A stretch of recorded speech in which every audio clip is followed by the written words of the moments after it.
High বন্ধুরা, আসসালামু আলাইকুম। আজকে আমার বিরিয়ানিটা তোমাদের সাথে শেয়ার করতেছি। বিভিন্নভাবেই রান্না করা যায়, তো আজকে আমি এইভাবে রান্না করতেছি।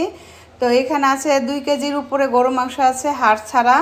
1 প্যাকেট রাঁধুনি মশলা, বিরিয়ানির মশলা, কাঁচামরিচ, একটু চিনি, পেঁয়াজ বেরেস্তা, আদা রসুনের পেস্ট, টমেটো, লবণ, কাঁচা পেঁয়াজ, চিলি ফ্লেক্স, আর হলো গোলমরিচের গুঁড়া, আর তেল তো সাথে আছেই। আর এখানে আছে এই যে একটু টক দই, এটা পরে অ্যাড করবো, একটু কষাই নিই মাংসটা, তারপর তো বাকিটা আমি ধাপে ধাপে তোমাদের সাথে শেয়ার করতেছি।